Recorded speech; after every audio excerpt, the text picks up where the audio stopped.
నమస్తే, welcome to RK TV. నేను కామార్ వెంకటేష్. ముందుగా హెడ్లైన్స్. వినాయక చవితి సందర్భంగా అన్ని మతాల ప్రముఖులతో కలెక్టర్ భేటీ. అవాంఛనీయ సంఘటనలు జరగకుండా తగు జాగ్రత్తలు తీసుకోవాలని అధికారులకు ఆదేశం.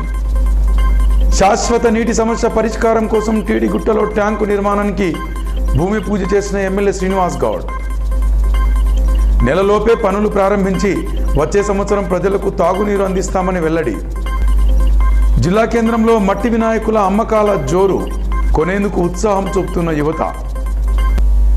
ఇక ఈ నెల 25న వినాయక చవితి సందర్భంగా మహబూబ్నగర్ జిల్లా కలెక్టర్ రొనాల్డ్ రోజ్ పట్టణంలోని అన్ని మతాల ప్రముఖులు, ప్రభుత్వ అధికారులతో రెవెన్యూ భవన్లో పీస్ కమిటీ సమావేశం నిర్వహించారు.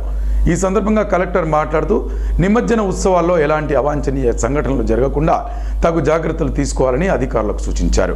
అంతేకాకుండా వినాయక మండపాల నిర్వాహకులు సమాజంలో శాంతి భద్రతలు కాపాడుతూ శాంతియుత వాతావరణంలో పండుగ జరుపుకునేందుకు సహకరించాలని కోరారు. అన్ని పండుగలను ప్రశాంతంగా జరుపుకునేందుకు ప్రయత్నించినప్పుడే మత సామరస్యం ఏర్పడుతుందని, దీంతో సోదరభావం పెంపొందించబడి సమాజంలో అందరూ సంతోషంగా ఉంటారని అన్నారు. చేసుకోవాలి. అదేవిధంగా ఈ రిజిస్ట్రేషన్తో పాటు దాంట్లోనే ఈ కొన్ని పర్మిషన్స్ రిక్వెస్ట్ లెటర్స్ కూడా పెట్టడం జరిగింది.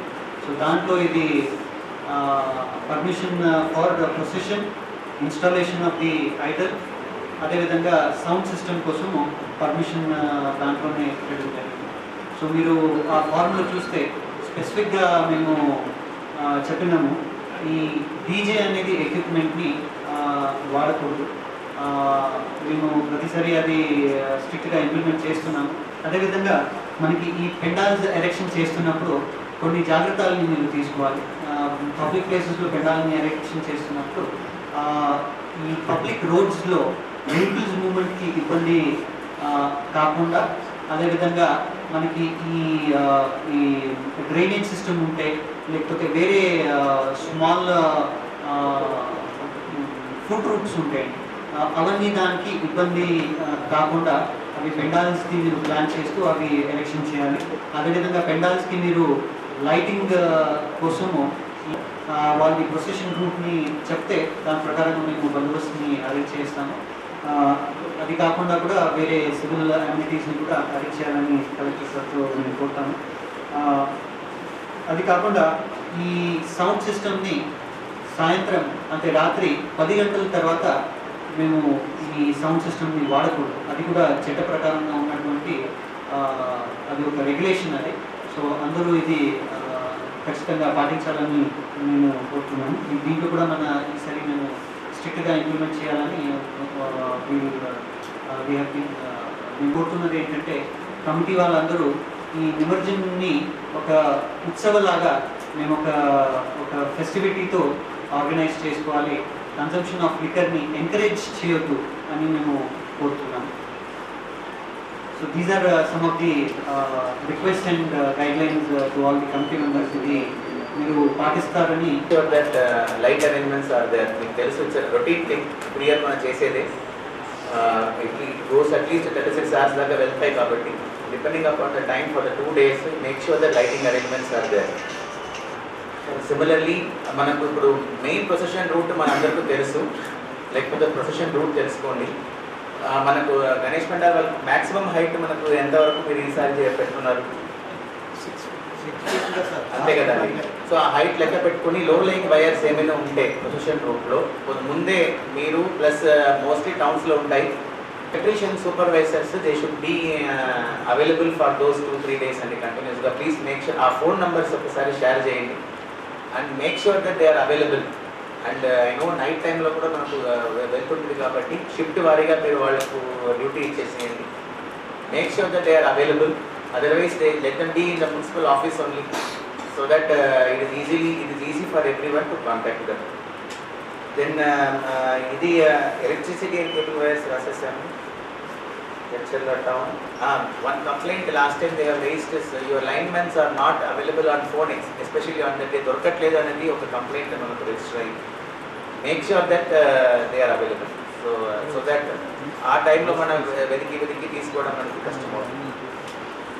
lineman, electrical men to check each and every pandalni ఒకసారి. Anyway you are giving of them might not know that okay regular గా పెట్టుకున్నాం కదా అని పెట్టుకుని ఉంటారు. But your people నేను వెళ్ళలేదు నాకు తెలియదు కాకుండా చూసుకోండి మీరు అంతే. Especially Narayanpet town, Udpur, Makdal and Kosgi towns. Let them make sure that they take their electrical connection properly and the connection also is given properly. And then procession route Narayanpet, Udpur, Makdal, Kosgi lo let your lineman also be available in the route area only and so that he is easily contactable. చెప్పినా కూడా వారికి నచ్చజెప్పి last time ఎట్లా ఉందో అట్లా జరిగేటట్టు ప్రయత్నం చేయాలి. లేదు వాళ్ళకి ఇంకా ఇది చేస్తే మెరుగవుతుంది. ఫంక్షన్ చేసేటప్పుడు లేకపోతే నిర్వహించారు వాళ్ళకి ప్రతి ఇబ్బంది వస్తుందో లేకపోయింది స్టార్ట్ అవుతుంది. ముఖ్యంగా మన పోలీస్ డిపార్ట్మెంట్ వాళ్ళు ఎస్పీ గారు కూడా చెప్పారు అప్లికేషన్ అనేది మనం బిల్డింగ్ పర్మిషన్ లాగా పెట్టామనుకో ఈసీ కావాలి మన అది కావాలి అంటారు ఎంఓసీ కావాలన్నా ఏ పర్మిషన్ లేదు ఇండివిజువల్ కట్టుకున్నాం పని చేస్తున్నట్టు అనేది ఒక ఇష్యూ కాంట్రవర్సీ చేస్తారు. అవకృతం చేసేందుకు మొత్తం కమిటీకి వచ్చే ప్రమాదం ఉంటుంది. అక్కడ సెన్సిటివ్ ఏరియాలు ఎక్కడో శాసన డాక్టర్ ముందు వచ్చి పని చేసుకున్నాం కానీ అక్కడ నుంచి వద్దు గడియారం యూనివర్సిటీకి వద్దు డైరెక్ట్ పోవాలనేటువంటి పట్టవద్దు రానిద్దాము తొందరగా వచ్చేటప్పుడు ప్రయత్నం చేద్దాం. ఇంకొక ఏరియాలో వీడు ఎక్కువసేపు గొడవ వేస్తారు కానీ ఎప్పుడు ప్రయత్నం చేద్దాం. సెన్సిటివ్ ఒకటి రెండు ప్లేస్ ఉంటే మనం పోయి డిస్కస్ చేసుకుందాం కానీ వద్దు అనే వరకే తమ్మ ఏమైందంటే అక్కడ స్టార్ట్ అయిపోతుంది. ఏమో ఈయన వద్దన్నాడు ఈ మధ్యలో అప్లికేషన్ చేసాడు లేకపోతే ఈ గుడిలో అప్లికేషన్ చేసేది లేనిపోని క్రియేట్ చేస్తుంది. లాస్ట్ టైం ఏదైతే ఉందో ఆ పద్ధతి ప్రకారం కానిచ్చి దగ్గర కూడా చాలా కొన్నాం పోల్స్ అవన్నీ దాదాపు 10 కోట్ల వరకు కొన్నాం 10-20 కోట్లు అయింది. అవన్నీ మరి వాపస్ తీసుకోవాలి వాపస్ ఇచ్చేది మనకు అలా 10% యూజ్ చేసి చాలు మనకు వస్తుంది. టౌన్లో కూడా కంపల్సరీ కరెంట్ ఓన్లీ కూడా ఉండాలి. గడియారం చౌరస్తా దగ్గర 4 రోడ్ల సైడ్ కూడా జనరేటర్స్ ఉండాలి. జనరేటర్స్ ఉండేట్లు ఏర్పాటు చేసుకోవాలి. ట్రాన్స్పోర్ట్ సిస్టమ్కు క్రెయిన్లు కూడా లాస్ట్ టైం ఆగిపోయింది డిస్టర్బ్ అయింది కదా ఎక్కించినప్పుడు సఫిషియంట్ క్రెయిన్లు సఫిషియంట్ వెహికల్స్ పెట్టాలి. ఇక్కడ నుంచి వచ్చినట్లు వెళ్ళేటట్లు పోయేటట్లు ఉండాలి ఇబ్బంది కాకుండా ఉండాలి. తర్వాత బీచ్ పల్లికి లాస్ట్ టైం మనం నీళ్ళు వదిలిపించాం. ఎంపీ గారు మేము మాట్లాడి జూరాల నుంచి నీళ్ళు వదిలిపించి మనము నిమజ్జనం చేసినాం. ఈసారి కూడా మనం ప్రయత్నం చేద్దాం దాని గురించి. ఇక్కడ నుంచి జూరాలు కూడా ఎంతైతే చూడండి ఇంకా పక్కన నీళ్ళు ఎక్కడెక్కడ ఉన్నాయో కూడా ఒకసారి చెల్లబడుతుంది. లేకపోతే అక్కడనే ఒక పాండ్లాగా ఫ్యూచర్లో కూడా ఒక పెద్ద పాండ్లాగా ఏర్పాటు చేస్తూ పెట్టడం. పాలమూరు పట్టణంలోని టీడీగుట్ట ప్రజలు ఎన్నో సంవత్సరాలుగా ఎదుర్కొంటున్న తాగునీటి సమస్యను శాశ్వతంగా తీర్చే కార్యక్రమంలో భాగంగా స్థానిక ఎమ్మెల్యే శ్రీనివాస్ గౌడ్ ట్యాంకు నిర్మాణానికి భూమి పూజ చేసి శంకుస్థాపన చేశారు. అనంతరం పనులను ప్రారంభించిన ఆయన మీడియాతో మాట్లాడుతూ ఇక్కడి ప్రజలు ఎన్నో సంవత్సరాలుగా తాగునీరు లేక ఇబ్బందులు పడుతున్నారని అందుకే ట్యాంకు నిర్మాణాన్ని చేపడుతున్నామని అన్నారు. దీంతో వారికున్న సమస్య పూర్తిగా తీరనుందని ఎమ్మెల్యే ఈ సందర్భంగా పేర్కొన్నారు.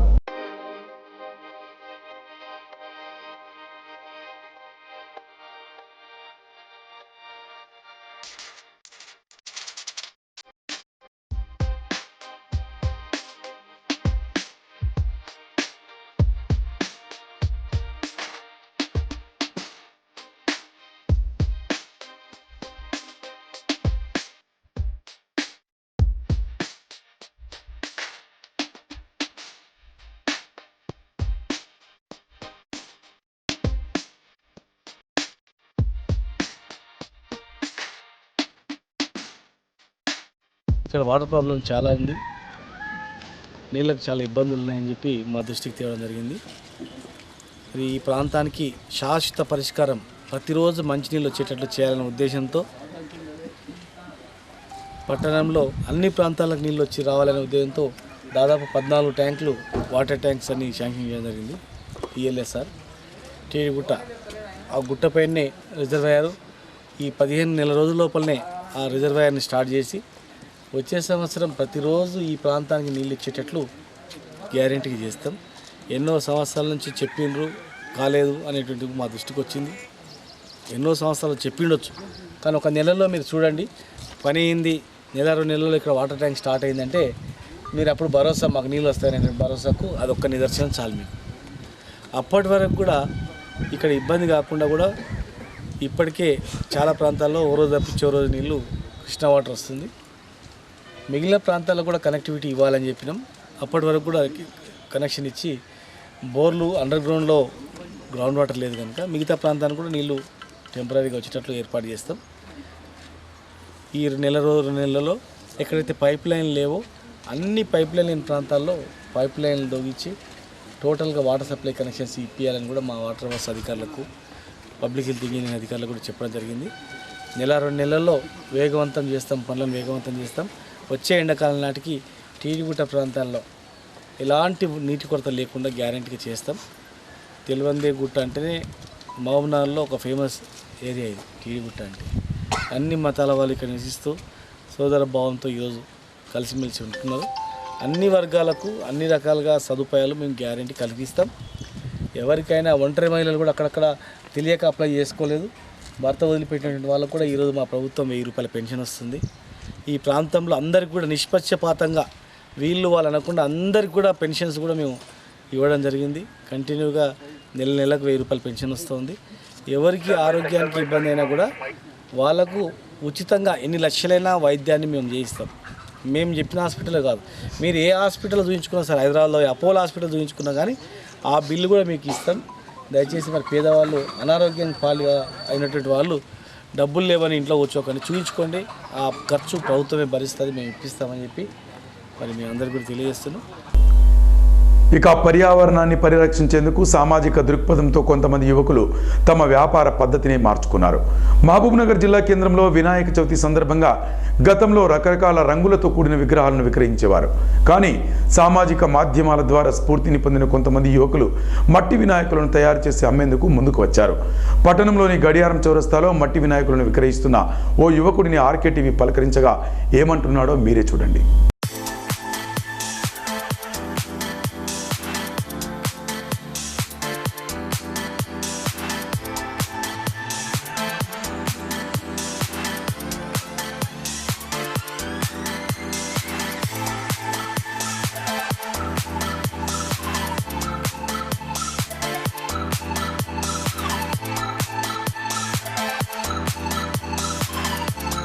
ఈసారి వానలు లేవు, ఏం లేవు కాబట్టి మట్టితో చేస్తే ఏంటంటే మనం ఇంటి దగ్గర ఒక తొట్టి పెట్టుకొని కూడా అమ్ముకొని, ఓ తొట్టి పెట్టుకొని అమ్ముకొని ప్లస్ ఆ తొట్టిల్నే చెట్టు వచ్చేటట్టు కూడా చేసుకోవచ్చు మనం ఈ మట్టిని. ఎందుకంటే మనకు ఈసారి వానలు లేవు, ప్లాస్టర్ పెట్టడం వల్ల ఏంటంటే కలుషితం అవుతుంది మొత్తం వాటర్ లేకపోవడం వల్ల. ఇంకోటి ఆ ప్లాస్టర్ పెట్టినా ఎక్కడ తీసుకెళ్ళి వేయాలనో కూడా తెలియదు. ఈ మట్టి పెట్టడం వల్ల ఏమవుతుందంటే ఇంటి దగ్గరనే ఓ తొట్టి పెట్టుకొని మంచిగా ఆ తొట్టిల్నే పెట్టి మట్టి కరిగించుకొని దాంట్లో మనము చెట్టు పెట్టుకున్నా మంచిగా మనకు చెట్టు కూడా అవుతుంది. అలా అని మేము ప్లాన్ చేసి పెట్టేసాం. ఇక గ్రామ సర్పంచులు ఎదుర్కొంటున్న సమస్యలను తీర్చాలని డిమాండ్ చేస్తూ నారాయణపేట మండల సర్పంచుల సంఘం ఆధ్వర్యంలో జిల్లా పంచాయతీ అధికారికి వినతి పత్రం సమర్పించారు. ఈ సందర్భంగా సర్పంచులు మాట్లాడుతూ నేటితో సర్పంచుల పదవీకాలం 4 సంవత్సరాలు పూర్తి చేసుకున్నప్పటికీ రాష్ట్ర ఫైనాన్స్ కార్పొరేషన్ నుంచి రావాల్సిన నిధులు ఇప్పటి వరకు కనీసం 10,000 కూడా అందలేదని ఆవేదన వ్యక్తం చేశారు. కేంద్రం నుంచి 14వ ఆర్థిక సంఘం నిధులు విడుదలైనప్పటికీ రాష్ట్ర ప్రభుత్వం సర్పంచులకు ఎలాంటి స్వేచ్ఛ లేకుండా చేస్తుందని అన్నారు. వివిధ రకాల పేచీలు పెట్టి గత 30 సంవత్సరాల నుంచి ఉన్న విద్యుత్ బిల్లులు, బకాయిలు, నీటి పన్ను లాంటి అంశాలను చేర్చి వచ్చిన నిధులను పూర్తిగా ఖాళీ చేసే ప్రయత్నం చేస్తున్నారని ఆరోపించారు. నేను గ్రామాల్లో మన అరకొర నిధులతోటి గ్రామ పంచాయతీల డెవలప్మెంట్ కోసం ఎన్నో విధాలుగా పంచాయతీలు ఇబ్బందులు కలిగిస్తున్నాయి. ప్రతి మీటింగ్లో కూడా గ్రామ సమస్యలపై ప్రజల నుండి ఎన్నో వినతులు వచ్చినా వాళ్ళ సమస్యలను పరిష్కరించే దిశగా మా రాష్ట్ర ప్రభుత్వం నుంచి ఎలాంటి గ్రాంట్స్ కానీ నిధులు రావడం లేదు గ్రామ పంచాయతీలకు. అదేవిధంగా వచ్చే 14th ఫైనాన్స్ కేంద్రం నిధులకు వెళ్ళి కూడా మరియు సీసీ ఛార్జీలు అని చెప్పి వేరే సత్యసాయి వాటర్ సప్లై దానికి మెయింటెనెన్స్ కింద కూడా దానిలో నిధులు మళ్ళీ ఇవ్వమని ప్రెషర్ చేస్తున్నారు. ఆ విధంగా ఇవ్వడానికి గ్రామాల్లో ఉన్న నిధులు మాకు ఎలాంటి అభివృద్ధి పథకాలకి చాలడం లేదు. ఆ అరకొర నిధులను పక్కదారి పట్టించే ప్రయత్నం చేయకుండా అలాంటి జీవోని రద్దు చేసి మా వచ్చే గ్రాంట్స్ని కేంద్రం నుండి వచ్చే 14th గ్రాంట్స్ని అంతా గ్రామ పంచాయతీ డెవలప్మెంట్ కోసం త్రాగునీటి దానికి కానీ వేరే వసతులకు కలిగించేదానికి ఒకదానికే యూజ్ చేయడానికి కానీ గ్రామ పంచాయతీలకు కేంద్రం నుండి ఉన్న రాష్ట్ర ప్రభుత్వం నుండి డిపిఓ కలెక్టర్ గారి నుంచి ఈ విధంగా సీసీ ఛార్జీలని మరియు బోర్ మెకానిక్ ఛార్జీలు కంప్యూటర్ ఆపరేటర్ ఛార్జీ. ఈరోజు సర్పంచుల పదవీకాలం పూర్తయి 4 సంవత్సరాలు పూర్తవుతుంది. వాస్తవానికి సర్పంచులకు స్టేట్ ఫైనాన్స్ కార్పొరేషన్ ఎస్ఎఫ్సి నిధులు రావాల్సి ఉంది. కానీ 4 సంవత్సరాలైనా 10,000 రూపాయలు కూడా గ్రామాలకు అందడం లేదు. కేంద్ర ప్రభుత్వం నుంచి 14వ ఆర్థిక సంఘం నిధులకెళ్ళి పెద్ద మొత్తంలో నిధులు వచ్చినా వాటికి సర్పంచులు వాడుకోవడానికి స్వేచ్ఛ లేకుండా జిల్లా అధికారులు కానీ రాష్ట్ర ప్రభుత్వాలు కానీ ఆంక్షలు విధిస్తూ, ఎందుకంటే గ్రామజ్యోతి పేరు మీద ఎన్నో రకాలుగా పనులు చేపట్టాలన్న రకంగా ప్రజలు తీర్మానం చేశారు. అదే రకంగా 14వ ఆర్థిక సంఘం నిధులు వచ్చినాయి, ఈ సీసీ రోడ్ల పనులు చేపట్టే రకంగా ప్రజల నుంచి ఒత్తిడి ఉన్న ఈ యొక్క 14వ ఆర్థిక సంఘం నిధుల నుంచి సీసీ రోడ్లు కానీ తర్వాత సిఎల్ఎఫ్ బల్బు ఎల్ఈడి బల్బులు కానీ రకరకాలుగా పనులు చేయరాదనే రకంగా ఆంక్షలు విధిస్తూ అటువంటి నిధుల్ని 30 సంవత్సరాల నుంచి బకాయిలు ఉన్నటువంటి కరెంటు బిల్లులు కట్టండి, అదే రకంగా బోర్ మెకానికల్ యొక్క జీతాలు చెల్లించండి, కంప్యూటర్ యొక్క ఆపరేటర్ని జీతాలు చెల్లించండి. ఒక సత్యసాయి 15 సంవత్సరాల పూర్వము వాడుకున్నటువంటి గ్రామాలకు యొక్క బిల్లులు పెండింగ్లో ఉన్నాయి. 3 లక్షలు 4 లక్షలు అటువంటి బిల్లులు చెల్లించండి. అదే రకంగా ట్రాన్స్పోర్ట్ నీళ్లకు వాడుకున్న ట్రాన్స్పోర్ట్ బిల్లులు కూడా మీ 14th ఫైనాన్స్ నుంచి వాడుకోండి అనే రకంగా మొన్న మార్చి నుంచి ఇంతవరకు కూడా నీటి సరఫరా చేస్తే ఇంతవరకు కూడా ప్రొసీడింగ్ లేదు.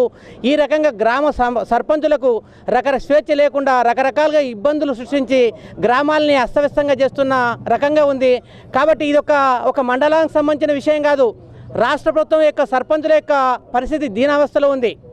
కేంద్ర ప్రభుత్వం పెద్ద మొత్తంలో నిధులు ఇచ్చినా దాన్ని చేయించడానికి చేతులు కట్టేసినట్టు రాష్ట్ర ప్రభుత్వం కానీ జిల్లాధికారులు చూస్తున్నారు. కాబట్టి ఇవన్నీ పోయి నాన్ సిఆర్ఎఫ్కి వెళ్ళి కానీ సిఆర్ఎఫ్కి వెళ్ళి కానీ సర్పంచులకు ఇంత నిధులున్నా కూడా సర్పంచులకు స్వేచ్ఛ కల్పించి గ్రామంలో ఉన్న మౌలిక వసతుల యొక్క సమస్యల్ని వెంటనే చేపట్టేటట్టు సర్పంచులకు హక్కులు కేటాయిస్తే హక్కులు కల్పిస్తే గ్రామాలన్నీ కూడా బాగుపడతామనే రకంగా సర్పంచుల సంఘం నుంచి మేము డిమాండ్ చేస్తున్నాం. ఈసారి వినాయక విగ్రహాల అమ్మకాలు మందకొడిగానే కొనసాగుతున్నట్లు కనిపిస్తుంది. వర్షాలు సరిగ్గా లేకపోవడంతో పాటు విగ్రహాల తయారీకి వాడే ముడి సరుకు ధర పెరగడం లాంటి వివిధ రకాల సమస్యలు దీనికి కారణంగా చెప్పుకోవచ్చు. పట్టణంలోని క్లాక్ టవర్లో వినాయక విగ్రహాల వ్యాపారిని ఆర్కేటీవీ పలకరించగా ఆయన మాట్లాడుతూ ఈసారి విగ్రహాల అమ్మకాలు మామూలుగానే ఉన్నాయని అన్నారు. ఎక్కువ లాభాలు ఆశించకుండా వ్యాపారాన్ని కొనసాగిస్తున్నామని అన్నారు.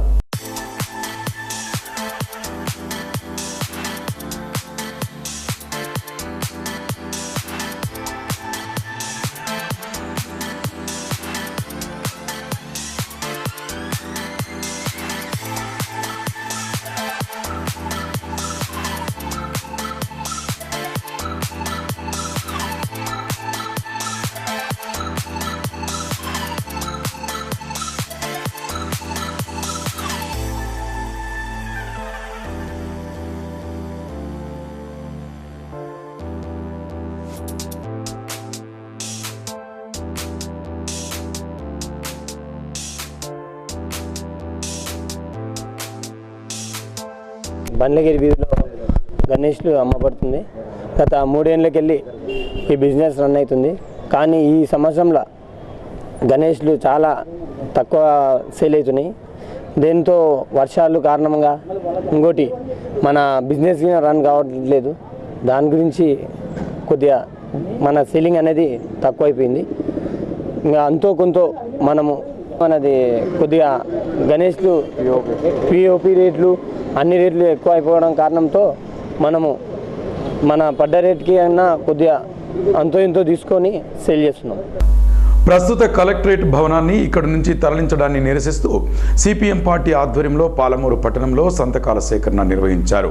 ఆ పార్టీ జిల్లా కార్యదర్శి రాములు నేతృత్వంలో సిపిఎం నాయకులు పట్టణంలోని ఆయా ప్రాంతాల్లో పర్యటించి కలెక్టరేట్ భవనాన్ని తరలించకూడదు అనే వాదనకు మద్దతుగా ప్రజల నుంచి సంతకాలు సేకరించారు.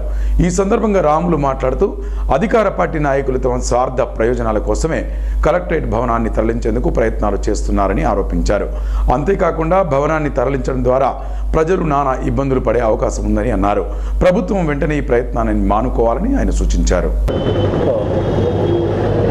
మహబూబ్నగర్ కలెక్టర్ కార్యాలయాన్ని ఇక్కడ నుంచి 7 కిలోమీటర్లైన పాల్కొండ దగ్గరికి మార్చడాన్ని వ్యతిరేకిస్తూ సిపిఎం పార్టీ ఈరోజు టౌన్లో ఉండే వ్యాపారస్తులు ప్రజలతోటి సంతకాల సేకరణ చేపట్టింది.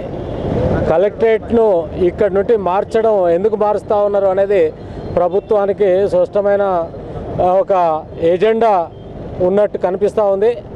అక్కడ ప్రజాప్రతినిధులు వాళ్ళ యొక్క భూముల యొక్క రియల్ ఎస్టేట్ వాల్యూ పెంచుకునేదానికి, భూముల ధరలు పెంచుకునేదానికి, అట్లానే ఇప్పుడున్న కలెక్టరేట్ తీసుకెళ్ళి అక్కడ కన్స్ట్రక్షన్ చేయడము అని అంటే ఈరోజు ఇక్కడ ఉండే కలెక్టర్ భవనానికి ఏమైంది? కొన్ని సంవత్సరాలుగా ఇక్కడ బస్టాండు అట్లానే రైల్వే స్టేషన్కు ప్రజలకు అందుబాటులో ఉండే కలెక్టరేట్ను ప్రజలకు అందుబాటులో లేకుండా చేయడము అని అంటే ఈ ప్రభుత్వం ప్రజాధనాన్ని దుర్వినియోగం చేసేదానికి, కోట్ల రూపాయలు దుర్వినియోగం చేసేదానికోసం ప్రయత్నం చేస్తూ ఉన్నది. మేము అడుగుతూ ఉన్నాం, అవే డబ్బులు ఈరోజు డబుల్ బెడ్రూమ్ లబ్ధిదారులకు ఇవ్వచ్చు.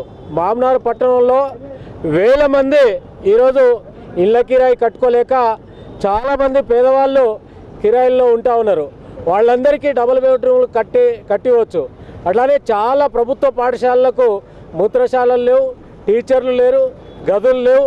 ఇట్లాంటి వాటికి ప్రజాధనాన్ని ఖర్చు పెట్టకుండా ఈరోజు ఉన్న కలెక్టరేట్ను తీసుకెళ్ళి ఇంకో దగ్గర కట్టడము అని అంటే కోట్ల రూపాయల ప్రజాధనాన్ని దుర్వినియోగం చేస్తూ ఉన్నారు. దీన్ని సిపిఎం పార్టీ మేము వ్యతిరేకిస్తూ ఉన్నాం. ఈ కలెక్టరేట్ను ఇక్కడనే కొనసాగించాలని చాలా పెద్ద ఎత్తున ఉద్యమాన్ని చేపడతాం. ఈరోజు టౌన్లో ఉండే ప్రముఖులతోటి అట్లానే వ్యాపారస్తులతోటి ప్రజలతోటి సంతకాల సేకరణ ఈరోజు ప్రారంభం చేసినాం.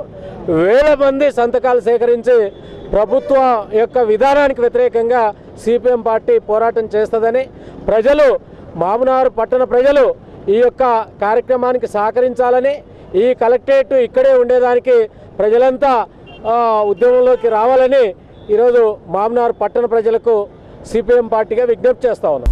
బులెటిన్ ముగించే ముందు హెడ్లైన్స్ మరోసారి. వినాయక చవితి సందర్భంగా అన్ని మతాల ప్రముఖులతో కలెక్టర్ భేటీ. అవాంఛనీయ సంఘటనలు జరగకుండా తగు జాగ్రత్తలు తీసుకోవాలని అధికారులకు ఆదేశం. శాశ్వత నీటి సమస్య పరిష్కారం కోసం టీడీగుట్టలో ట్యాంకు నిర్మాణానికి భూమి పూజ చేసిన ఎమ్మెల్యే శ్రీనివాస్ గౌడ్. నెలలోపే పనులు ప్రారంభించి వచ్చే సంవత్సరం ప్రజలకు తాగునీరు అందిస్తామని వెల్లడి. జిల్లా కేంద్రంలో మట్టి వినాయకుల అమ్మకాల జోరు, కొనేందుకు ఉత్సాహం చూపుతున్న యువత. ఇవి వాటి అప్డేట్స్. మరిన్ని అప్డేట్స్ కోసం చూస్తూనే ఉండండి ఆర్కే టీవీ. ప్రతి దృశ్యం ప్రజాపక్షం. నమస్తే.